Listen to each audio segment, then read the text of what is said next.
Okay, so I got this book. Sorry, I just hit it. It's the Gnostic Gospels.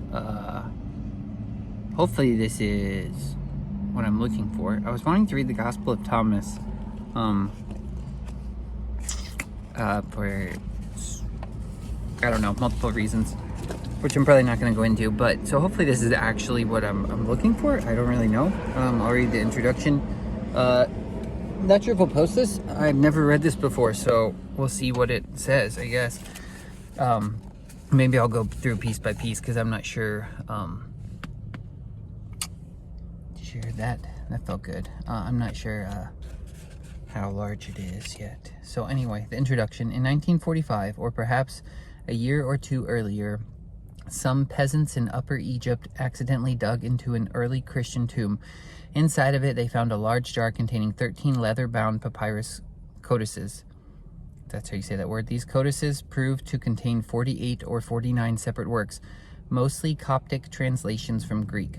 There was nothing unusual about that particular stretch of land near the Arab village of Nag Hammadi, and nothing unusual about the peasant digging there in search of fertilizer. It was by accident that his blade struck the treasure in the buried jar.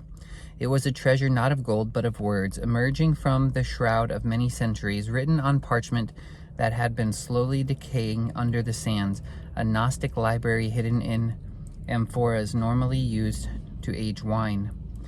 How poetic.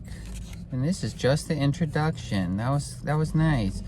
The library consisted of 53 parchments written in Sahidic Coptic, if I even said that right, sorry, the last remaining language still close to the extinct ancient Egyptian Pharaonic.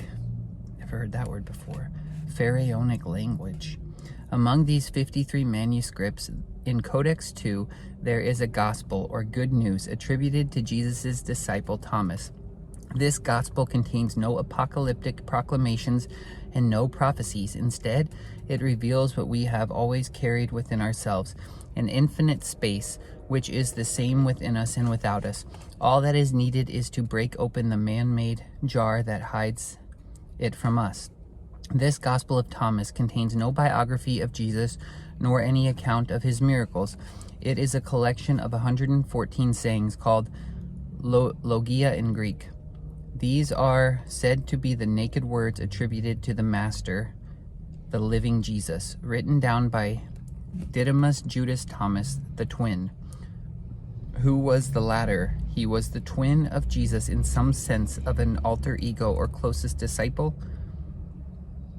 I don't know, that's a question.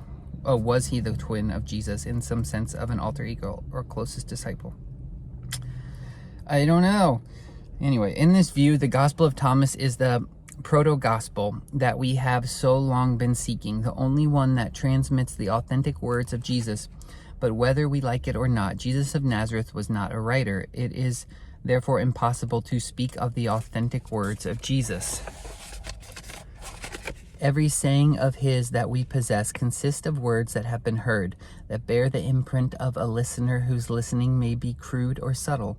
The Gospels of Mark, Matthew, Luke, John, Thomas, and a number of others represent at least 5 different ways of listening to the Word. Each also represents different ways of understanding, interpreting, and translating cultural and linguistic differences according to the quality of his own intimacy with the Master and according to his own levels of evolution, openness, and awareness. Now here's the preface. The date of origin of the Gospel of Thomas is unknown and disputed. Many estimates of its recording as a manuscript place it as early as the canonical Gospels. Many of the sayings are virtually identical to those in the canonical Gospels and must have their origin in Jesus. It does appear that the Gospel of Thomas is an independent and parallel gospel. Its teachings do not appear to be copied from the canonical Gospels. The evidence for this is that some teachings are worded the same, while others are the same in substance but with different wording. If the canonical Gospels were simply copied into Thomas, all of the wording would be the same. Different wording for the same teaching also occurs between the 4 canonical Gospels. Like the canonical Gospels, the Gospel of Thomas has existed in Greek, Coptic, and Syrian languages. The only known complete manuscript is the Egyptian Coptic language. Maybe it's Coptic, sorry if I'm saying that wrong. The following is the Gospel of Thomas, combined Greek and Coptic translations with relevant explanations of the sayings. These are the obscure sayings that the living Jesus spoke and Didymus Judas Thomas recorded. This prologue has several interpretations, and the word obscure sometimes translated into hidden or secret. Secret is an unlikely meaning, since the sayings usually have Jesus speaking to 2 or more disciples or a crowd of listeners. The fact that more than 20 of the sayings have disciples speaking to Jesus, with Thomas recording them, indicates that the Gospel of Thomas is not a collection of secret sayings of Jesus. So I guess it just means obscure means more like hidden or veiled or something like that, is what he's trying to say, rather than, which I would think to mean secret as well. He spoke all things in parables, so that seeing they might not see and hearing they might not hear.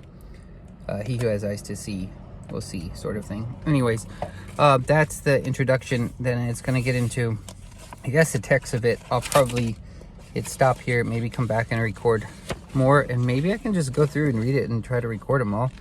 I don't know. Yeah, it looks pretty long. So I don't know. It might just be fun to post it. That way other people can listen as the audio version, so they don't have to actually sit down and read through it all themselves. We'll see. Anyway, thanks.